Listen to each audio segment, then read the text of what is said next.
SSC MTS हवलदार 2025 का पूरा syllabus. तो हेलो दोस्तों, आप सभी का स्वागत है हमारे YouTube channel Ajit learning point पर। आज हम जानेंगे एसएससी एमटीएस हवलदार जो नया वैकेंसी आया है उसका पूरा हम सिलेबस देखेंगे। तो चलिए शुरू करते हैं। अगर आप लोग हमारे चैनल पर नए होंगे तो चैनल को सब्सक्राइब कर लीजिएगा और वीडियो को यह पूरा अंत तक आप लोग जरूर देखिएगा। आगे हम इसका जो वैकेंसी है इसका शिक्षक योग्यता देखते हैं। इसका योग्यता है क्लास 10 पास। अगर आप क्लास 10 पास किए हैं तो आप यह फॉर्म फिल कर सकते हैं। चलिए इसके एज लिमिट देखते हैं। एज लिमिट में आइएगा तो आयु सीमा यहाँ पर देखिए वर्ग है और एमटीएस और हवलदार के लिए अलग अलग एज है। तो जनरल के लिए एमटीएस में 18 से 25 ईयर है और हवलदार में 18 से 27 साल।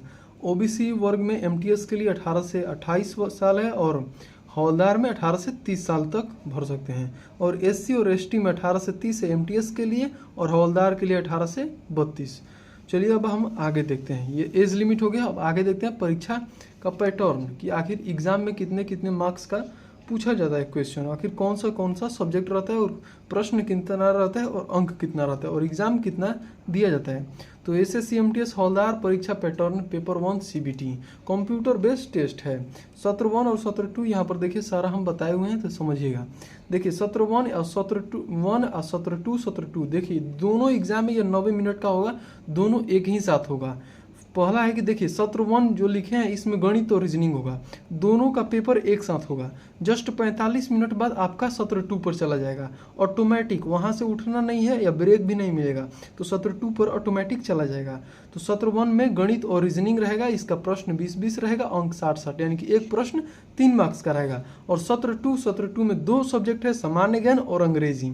सामान्य ज्ञान 25 प्रश्न रहेगा और अंग्रेजी में भी 25 प्रश्न रहेगा और हर प्रश्न 3 मार्क्स का बोला है तो यह 25-25 है, यानी कि 75 अंक और 75 अंक इसमें मिलेगा।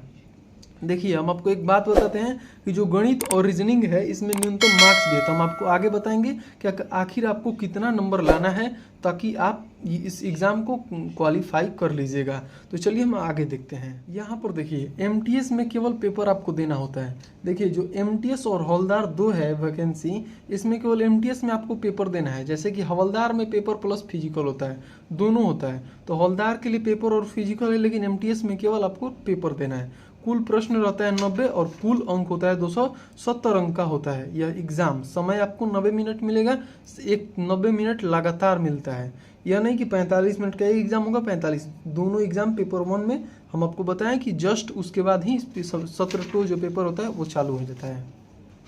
यहाँ पर देखिए कि सत्र 1 में कोई नेगेटिव मार्किंग नहीं होती है। जैसे कि सत्र 1 में गणित और रीजनिंग होता है, इसका नेगेटिव मार्किंग नहीं होता है, लेकिन सत्र 2 में हर गलत उत्तर पर 1 अंक आपका नेगेटिव मार्किंग होगा। सत्र 2 जब आप दीजिएगा सामान्य ज्ञान और अंग्रेजी का एग्जाम, तो उसमें जैसे कि अगर हर गलत उत्तर पर 1 अंक निगेटिव मार्क होगा। जैसे कि 3 अंक का एक प्रश्न होता है, तो अगर आपको उसको गलती कीजिएगा तो आपका 1 अंक सही वाला में से कट जाएगा।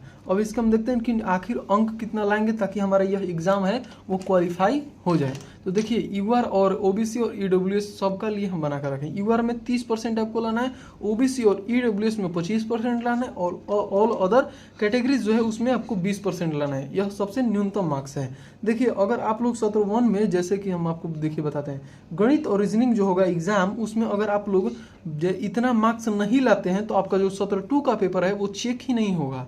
तो आपको इतना मार्क्स लाना ही लाना है ताकि आपका सत्र 2 का जो पेपर है सामान्य ज्ञान और अंग्रेजी वो चेक होके। आगे हम आपको subject wise detail wise syllabus बताते हैं कि आखिर आपको गणित, रीजनिंग, अंग्रेजी और सामान्य ज्ञान में आखिर आपको क्या क्या पढ़ना है। तो चलिए शुरू करते हैं। देखिए अगर आप लोग गणित में आइएगा तो कक्षा 10 स्तर का यह एग्जाम है, तो कक्षा 10 स्तर का ही तो क्वेश्चन रहेगा गणित में। तो चलिए लाइन वाइज हम आपको बताते हैं। देखिए पहला है पूर्णांक, पूर्ण संख्या, उनका आपसी संबंध, जैसे कि पूर्णांक संख्या भी रहता है। अब आगे देखते हैं एलसीएम और एचसीएफ, दशमलव और भिन्न, बोडमास के नियम, प्रतिशत, अनुपात और समानुपात, ये सारा 10 का ही क्वेश्चन रहता है। आगे हम देखते हैं औसत कार्य और समय, औसत कार्य और समय, समय, दूरी और चाल, साधारण ब्याज, लाभ, हानि और छूट रहता है।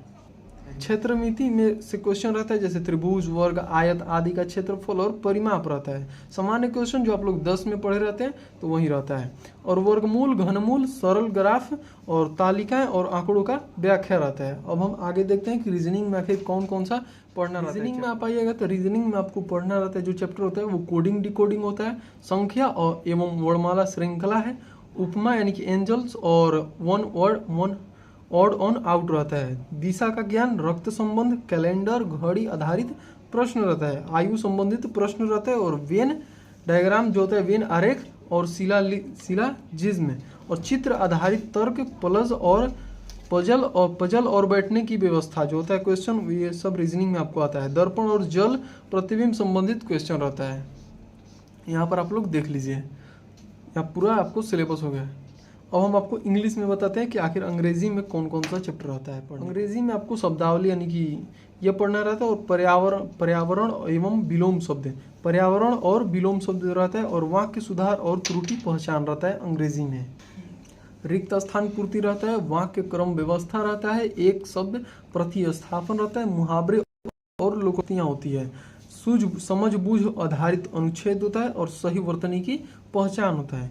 आप लोग जहाँ कोर्स लीजिएगा या कोई बुक लिस्ट या PYQ आप लोग लीजिएगा तो उसमें सारा ये चैप्टर वाइज मिल जाएगा आपको। अब हम आपको चौथा बताते हैं सामान्य ज्ञान, कि सामान्य ज्ञान में आपको क्या क्या पढ़ना रहता है। सामान्य ज्ञान में आइएगा तो आपको वर्तमान घटनाएं यानी कि करंट अफेयर्स, राष्ट्रीय और अंतर्राष्ट्रीय पढ़ना रहता है, भारतीय इतिहास और स्वतंत्रता आंदोलन रहता है, भूगोल, भारत एवं विश्व का रहता है, और भारतीय संविधान और राजनीति, विज्ञान में होता है भौतिकी, रसायन और जीव विज्ञान होता है, और खेल पुरस्कार, यहाँ पर देखिए खेल पुरस्कार और सम्मान रहता है, प्रसिद्ध व्यक्तित्व और घटनाएं रहता है, जो प्रसिद्ध व्यक्तित्व और घटनाएं रहता है, कला संस्कृति और साहित्य रहता है, सरकारी योजनाएं और नीतियां रहता है, और कुछ चैप्टर हम और 2 चैप्टर है कि पर्यावरण और सामान्य स्वास्थ्य, और भारतीय अर्थव्यवस्था का सामान्य ज्ञान रहता है। और हम आपको बताते हैं सिलेबस पूरा हो गया चैप्टर वाइज, जो चैप्टर रहता है वो हो गया। और हमको बताते हैं कि जो एग्जाम था MTS के लिए, उसके लिए तो केवल पेपर था, लेकिन हवलदार में आपको फिजिकल भी होता था। हाँ, आपको फिजिकल के बारे में बताते हैं कि आखिर क्या क्या रहता है उसका क्राइटेरिया। तो आइएगा, हवलदार पद हेतु शारीरिक मानक परीक्षा यानी कि PET और PST, यानी कि PST मतलब होता है फिजिकल स्टैंडर्ड टेस्ट।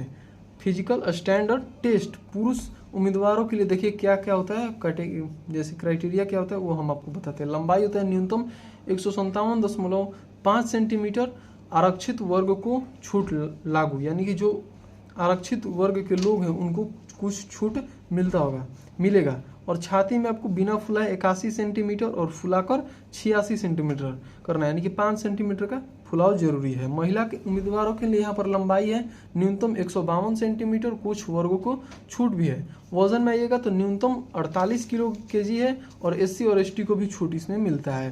अब हमको आते हैं कि PET यानी कि फिजिकल एफिशिएंसी टेस्ट में आपको क्या क्या रहता है। पुरुष उम्मीदवार को 1600 मीटर की दौड़ 15 मिनट में पूरी करनी होती है, और महिला उम्मीदवार को क्या करना था आगे हम बताते हैं आपको।